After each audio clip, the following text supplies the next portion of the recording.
Crude oil के कारण बाजार कितना गिरेगा, या ये जो वॉलेटिलिटी चल रही है बाजार में वो क्रूड ऑयल के कारण चल रही है या नहीं, या जो आप कह लीजिए क्रूड ऑयल में इतनी जो कह लीजिए गिरावट हुई थी उसके बाद से एक ज़बरदस्त बाउंस बैक वापस आ रहा है। आखिर ये पूरा खेल क्या चल रहा है, जो पूरा क्रूड ऑयल है ये क्रूड ऑयल का क्या खेल है?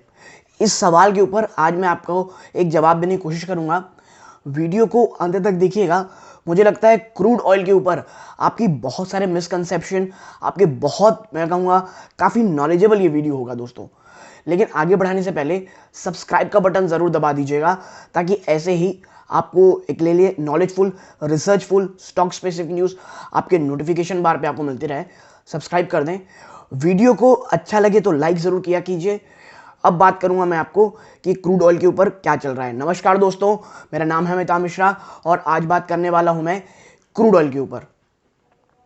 सबसे पहले भाई, क्रूड ऑयल आखिर इतनी वॉलेटिलिटी क्यों दिखा रहा है?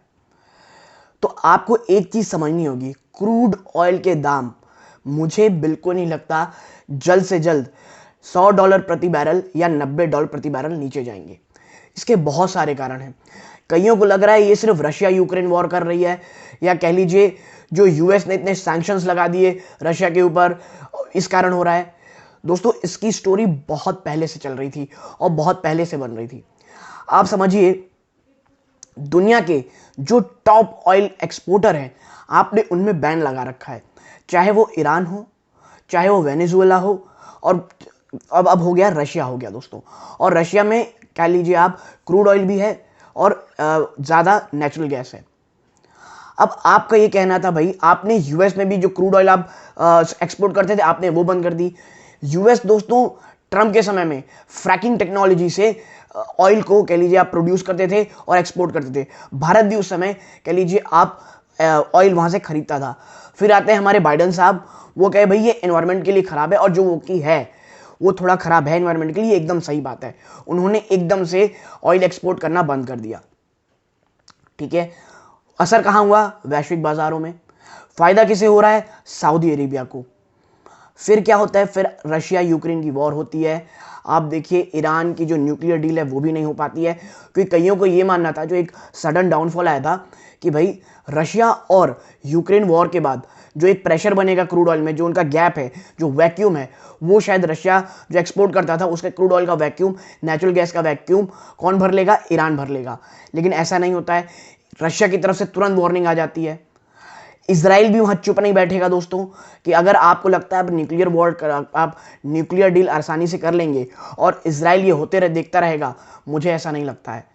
इसीलिए क्रूड ऑयल की जो कह लीजिए तेल में प्राइस में कमी आनी थी वो भी ख़त्म हो गया। वेनेजुएला से आपने बात करने की कोशिश की, वहाँ से भी कोई सॉल्यूशन नहीं आ रहा है। और आप तो हिपोक्रेसी की पूरी मूर्ति बन जाओगे अगर आपने इस वक्त वेनेजुएला के ऊपर सैंक्शन हटाने की बातें की। लेकिन हाँ, मैं ये बता दूं, अगर किसी दिन खबर आती है कि वेनेजुएला ने जो सैंक्शन है एक्सपोर्ट करने के ऑयल के वो हट जाते हैं, एक बहुत बड़ा आपको डाउनफॉल दिखेगा क्रूड ऑयल के प्राइसेस पे।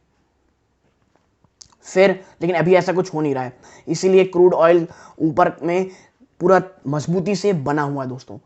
और देखिए बीच में जो बाउंस आया था ना, ये प्योरली ऑपरेटर बाउंस था। जो कल आपने एक तेजी देखी, मुझे ऑपरेटर बाउंस लगा, क्योंकि देखिए फंडामेंटली कुछ भी चेंज नहीं हुआ है। क्रूड ऑयल अभी भी बहुत बड़ा सरदर्द है हमारी पूरी डेवलपिंग इकोनॉमी के लिए। आप एक बात समझिए, ठीक है। और अगर मैं आपसे बात कहूं कि जो थोड़ी बहुत राहत की खबर थी, अब क्या खबर आती है? जो ह्यूती रिबेल्स हैं दोस्तों, वो कहाँ अटैक कर रहे हैं ड्रोन से? वो सऊदी अरेबिया की जो ऑयल रिफाइनरी है वहाँ पे अटैक कर रहे हैं। वो यूएई में ड्रोन से अटैक कर रहे हैं यमन के थ्रू। तो आप देखिए मिसाइल के थ्रू बैलिस्टिक मिसाइल भी छोड़ रहे हैं। तो इतने ज़्यादा पावरफुल लोग आप कह लीजिए लगातार मिसाइल से अटैक कर रहे हैं। और इसी कारण जो एक कह लीजिए ऑयल आउटपुट है, ऑयल एक्सपोर्ट है, और जो ऑयल प्रोडक्शन है वो बहुत ज़्यादा मार खा रहा है, और वापस से एक बाउंस किया था या बाउंस कर रखा है अभी। कल ही हमें खबर आ रही थी कि भाई, या अभी अभी आप कह लीजिए खबर आई है कि यूएस की जो ऑयल है दोस्तों, जो कह लीजिए ऑयल प्रोडक्शन है या जो ऑयल आप कह लीजिए रिजर्व्स हैं, उसमें एक बड़ा डेंट देखने मिल रहा है, उसमें कमी आ रही है। अभी खबर जस्ट ये निकल के आई है कि जो भारत, जो एक कह लीजिए भारत जो है 85% अपना जो ऑयल है, जो क्रूड ऑयल की जो कह लीजिए उसे ज़रूरत पड़ती है वो इंपोर्ट करता है, बट 15% तो वो अपना खुद प्रोड्यूस करता था।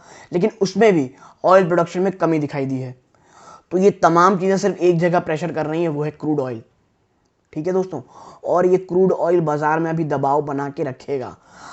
मैं आपसे बहुत समय से कह रहा हूँ कैश में भी बने रहें। आपको बहुत अच्छे कह लीजिए स्टॉक बहुत अच्छे लेवल्स दिखा रहे हैं, खरीदने के लिए बहुत अच्छा समय है। क्रूड ऑयल जो कच्चा तेल है अभी कहीं भी नीचे नहीं जाने वाला। सऊदी अरामको ने इस बार जो अपने 110 बिलियन डॉलर की जो प्रॉफिट कमाई है, उसके बाद वो बहुत ज़्यादा एग्रेसिव है अपने प्रोडक्शन को बढ़ाने में, अपने रेवेन्यूज़ को बढ़ाने में। क्योंकि आपको पता है सऊदी अरेबिया जो है एक कह लीजिए एक दुनिया की सबसे खूबसूरत सिटी बनाने की बात कह रहा है। उसे ह्यूज बिलियंस और बिलियंस पैसे चाहिए अपनी सिटी में इन्वेस्टमेंट करने के लिए। और ये जो क्रूड ऑयल के दाम ऊपर हैं वो मुझे नहीं लगता कहीं भी एंगल से वो नीचे आने देगा दोस्तों। सऊदी अरेबिया को अभी बहुत पैसों की ज़रूरत है। क्रूड ऑयल में जो तेज़ी आई है, मैं आपको बता दूं मुझे 1% नहीं लगता सऊदी अरेबिया जैसा देश इनको नीचे आने देगा, कम से कम मुझे नहीं लगता 3 से 4 महीने में। और देखिए कभी भी कुछ अच्छी न्यूज़ आती है, आप देख रहे हैं ह्यूती रिबेल्स ने अटैक किया, इसकी खबरें आ रही हैं। और ये ईरान बैक्ड कह लीजिए आप ग्रुप है, जिसके ऊपर कई लोग ये कहते हैं ईरान ग्रुप बैक्ड है, ईरान बैक्ड ग्रुप है और ये अटैक कर रहे हैं यहाँ पे। और देखिए ईरान में आपने बहुत सैंक्शंस लगाए हुए हैं, ईरान ना ऑयल कर पा रहा है ना गैस कर पा रहा है। आपने रशिया को बोल दिया है, आपने वेनेजुएला को बोल दिया है। आप कितना ही कर लेंगे, आप कितना पंप आउट कर लेंगे बाजार में क्रूड ऑयल, कहाँ से लाएंगे क्रूड ऑयल को? भारत चाइना बहुत भूखे हैं एनर्जी के लोग, और हमें रशिया से क्रूड ऑयल जो ले रहे हैं हम बहुत ही अच्छा काम कर रहे हैं। लेकिन इंटरनेशनल मार्केट में जो ये तेज़ी है ये बनी रहेगी, और लगातार 2 दिन से आप देखिए धीरे धीरे दाम बढ़ाए जा रहे हैं, और ये बढ़ाने वाजिब है, कोई कुछ नहीं कर सकता इस चीज़ को दोस्तों। क्योंकि भारत जो कह लीजिए इंटरनेशनल मार्केट है वहाँ पे बहुत ज़्यादा कह लीजिए प्रेशर है ऑयल के जो प्राइस हैं। और देखिए जो गैस की ऑयल की कंपनीज़ हैं उनमें जो बीच में बहुत तेज़ गिरावट आई थी ना, वो इसीलिए आई थी दोस्तों, क्योंकि आप बढ़ा रहे नहीं थे दाम। पिछले कह लीजिए नवंबर से अक्टूबर से शायद दाम नहीं बढ़े थे, तब से आपने बढ़ाया नहीं, तो जो वो भार है वो कंपनीज ही उठा रही थी। अब जब आप रेट बढ़ा रहे हैं कंपनीज के स्टॉक में तेज़ी आ रही है। तो देखिए यही मैं कहता हूँ हमेशा कि जो अच्छी कंपनीज होती हैं, जब सेक्टर में प्रॉब्लम हो थोड़ा पढ़ें, देखें कि चीज़ें कब ठीक हो सकती हैं, और वही समय होता है उसमें निवेश करने का।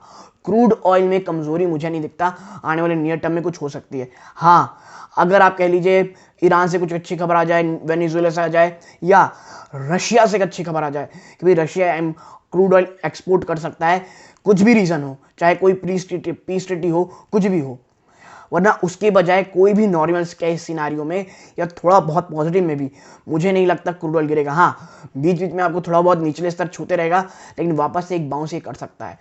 मुझे लगता है $90 प्रति बैरल ये बिल्कुल से बिल्कुल नीचे नियर टर्म में तो बिल्कुल नहीं दिखता। और एक चीज़ आप प्लीज़ याद रखिएगा, जो हमारी गवर्नमेंट है, गवर्नमेंट ऑफ इंडिया, उन्होंने जो बजट पेश किया था उन्होंने कहा था जो एवरेज ऑयल प्राइस रहेगा वो $72 प्रति बैरल रहेगा, और उससे हम बहुत ज़्यादा ऊपर चल रहे हैं। हमारा फिस्कल डेफिसिट बहुत ज़्यादा बढ़ने वाला है, ये बात बाजार पूरा जानता है। इसीलिए मैं कह रहा हूँ आपको, जो आने वाले क्वार्टरली रिजल्ट्स हैं प्लीज़ जब तक उसका इंतज़ार करें, उसके बाद मुझे लगता है एक थोड़ी बहुत करेक्शन आपको और देखने मिलेगी। और यदि ऐसा होता है क्वार्टरली रिजल्ट के पहले बाजार एक अच्छी तेज़ी दिखा देता है, याद रखिएगा क्वार्टरली रिजल्ट के समय बहुत बड़ी गिरावट आप विटनेस कर सकते हैं। तो ये मेरा पूरा मकसद वीडियो बनाने का था क्रूड ऑयल के ऊपर, कि क्रूड ऑयल में एक्चुअली चल क्या रहा है, चीज़ें होंगी कैसे। जब डिमांड इतनी भयंकर है और सप्लाई में इतना शॉर्टेज है, तो बिल्कुल भारत जो कच्चे तेल हैं उसमें प्रेशर बना रहेगा।